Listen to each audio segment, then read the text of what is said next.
You would think there's a significant difference between lotto winners, and I'm talking about big buck winners. Difference between lotto winners and famous Hollywood actors. You think there's a big difference?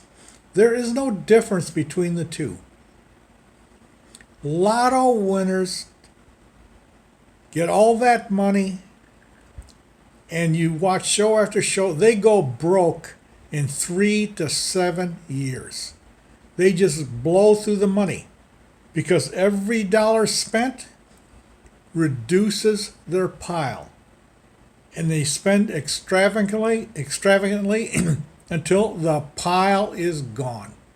Well, that's the same thing with Hollywood actors. They suddenly break out and become big time actors with big paychecks, and they start spending because they want to look the part. And they continue to spend the big money they make, but what happens to them? Well, they don't go broke all of a sudden like lotto winners, but they don't get called to movies anymore. They don't get called to act. Their career comes to an end. Either people get tired of them or they get old. The career comes to an end.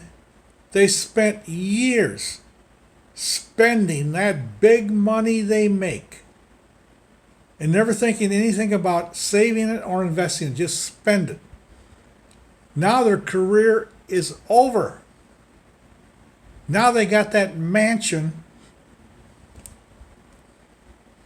that they can't afford to maintain. They got to sell it or they go bankrupt.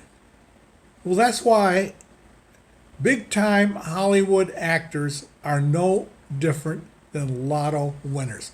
And let's include sports stars who go through their money, and of course their time comes to an end in sports through age or industry. They all have the same experience. A lot of money, it suddenly ends, and they find themselves broke and bankrupt.